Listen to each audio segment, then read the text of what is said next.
Why do we hate so much? Hi, I'm Reverend Andrew Bozeman, and this is On the Wings of Your Mind. And the subject of today is, why do we hate so much? But before we get to that, I'd like to say thank you. I want to take this opportunity to say thank you to all of you wonderful people who prayed for my wife and me and sent healing energy to us over this past couple of weeks. My wife had to have some surgery, and she's been in recovery for the last several days.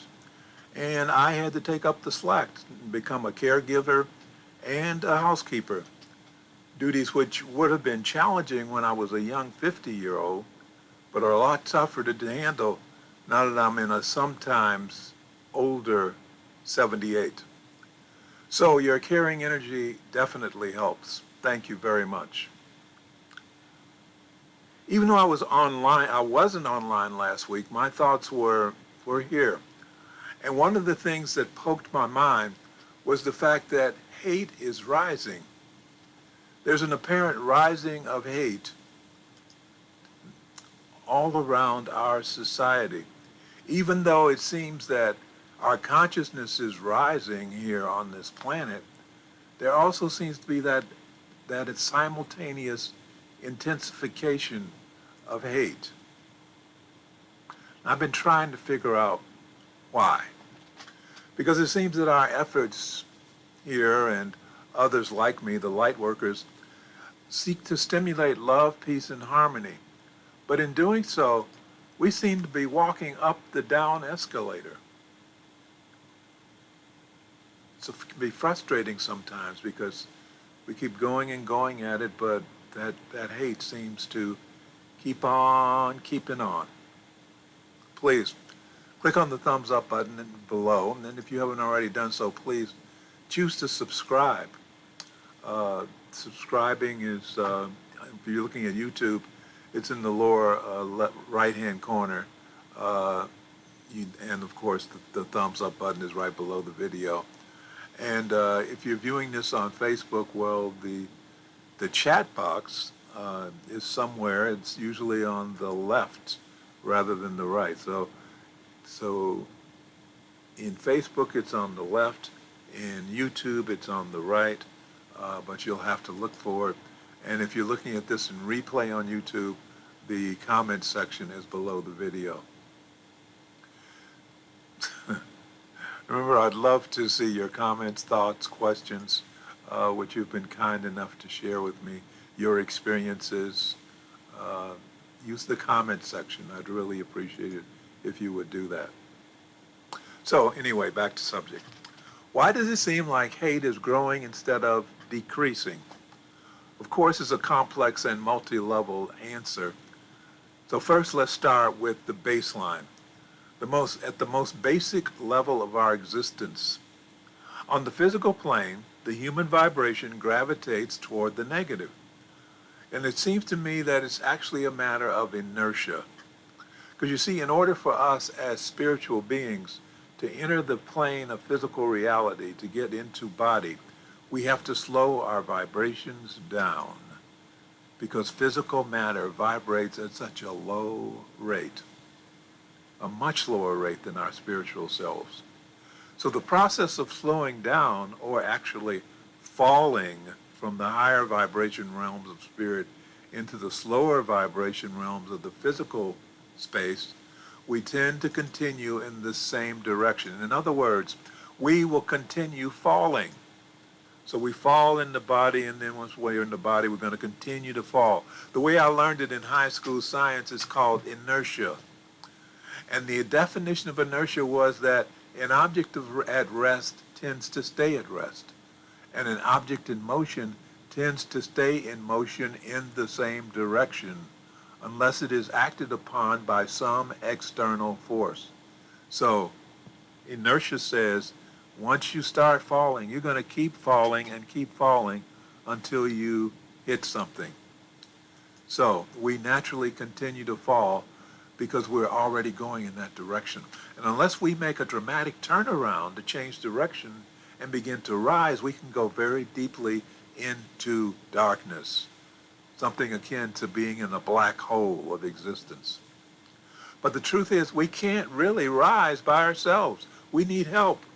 We must grab onto the light of infinite intelligence to lift us up and bring us back into the state of higher consciousness known as love. Infinite intelligence is our Savior. Infinite intelligence brings us back into the light. Infinite intelligence is what will help us stop the descent, turn around and rise. That's the way it goes. It's only natural.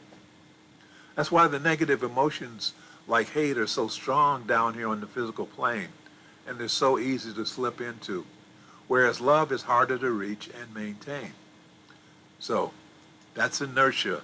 That's base level. Okay? Let's move up to the next level of this very complex issue. It's called cultural influence. We live in cultures that feed, influence, and support us. Now, these cultures are based on hate.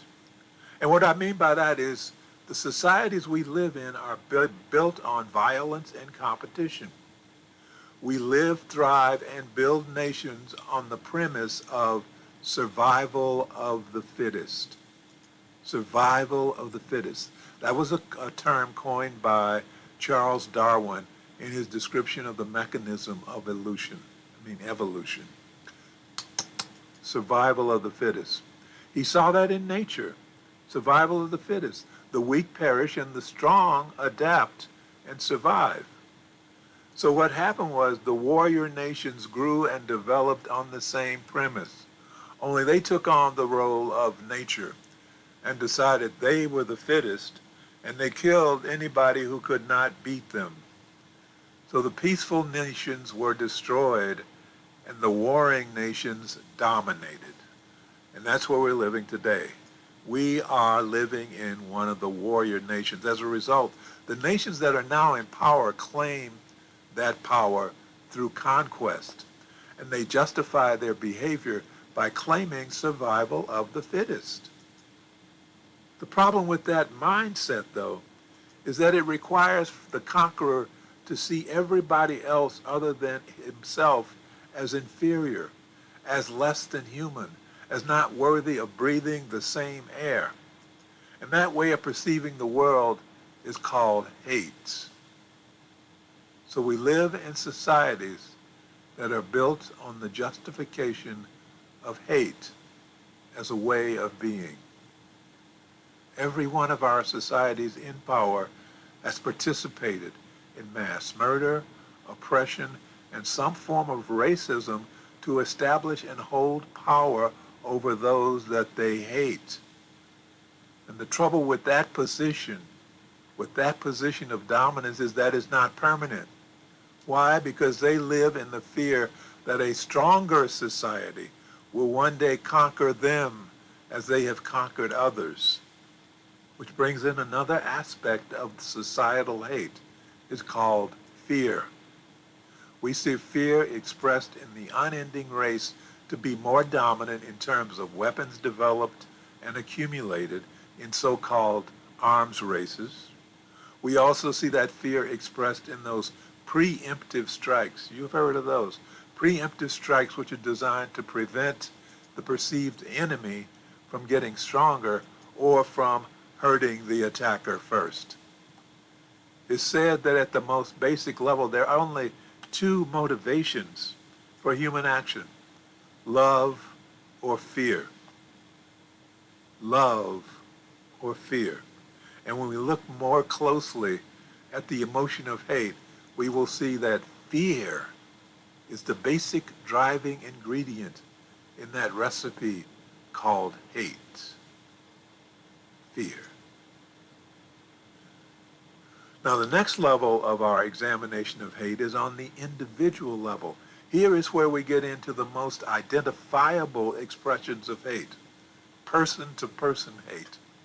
Now, psychologists are busy studying this form of hate because it is so pervasive in our world. They've come up with several reasons for the predominance of hate, and a few of those, not all, but a few of those are are as follows. Fear of the other, which is fear of those who are different from us. The next fear is fear of ourselves, which is fear of those things that we actually fear within ourselves. So whatever we see within ourselves that we fear, we project it out onto others. Then comes lack of self-compassion, which is that we may find parts of ourselves unacceptable. So we attack anybody else who displays that same trait to defend against that part of ourselves being exposed.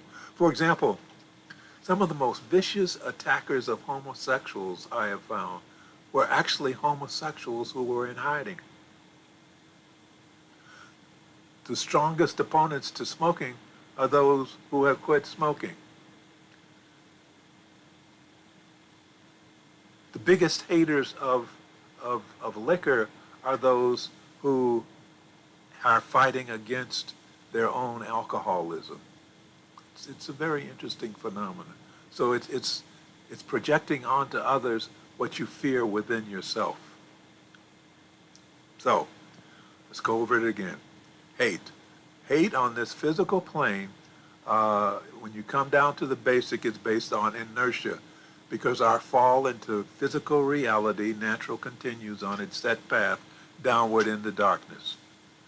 Second is societal or cultural forces, meaning the societies we live in are based upon survival of the fittest, which is a justification for hateful action. And then third level, individual psychological forces like fear of the other, fear of ourselves, and a lack of self-compassion. Okay?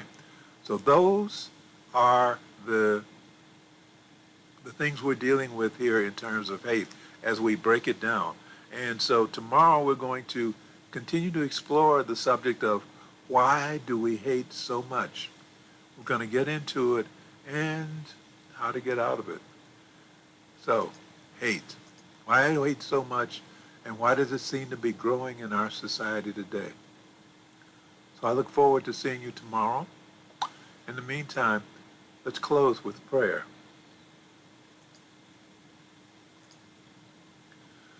Thank you, infinite intelligence. Interesting. Sorry, my screen is off for some reason today.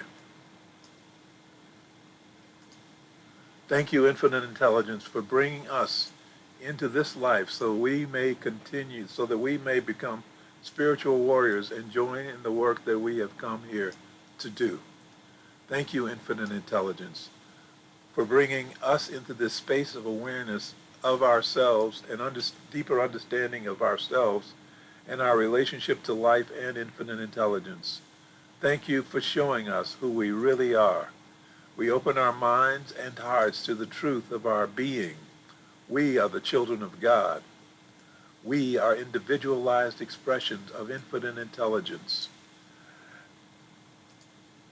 And because we are part of the greater whole, we are beginning to understand our value to the continuity of life on this planet. As we become channels of your power, infinite intelligence, we can feel your presence within ourselves and within our lives more and more. We know that as we feel your presence within our lives every day, we will rise because we are no longer cut off from you by being immersed in the darkness of fear, anger, and the pain of unforgiveness.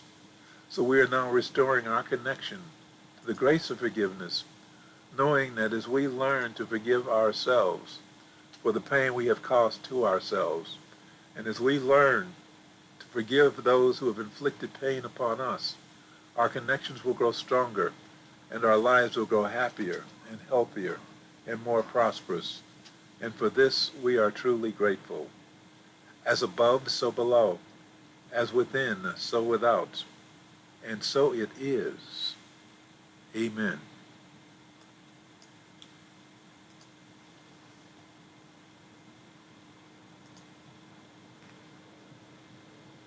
So, thank you for watching. Please click on the thumbs up button below the video. If you haven't already done so, please choose to subscribe. And if you want to leave a comment, which I would very much welcome, your comments, your thoughts, your experiences, your suggestions, please leave them in the comment section below the video. In the meantime, I am Reverend Andrew Bozeman, and this has been On the Wings of Your Mind.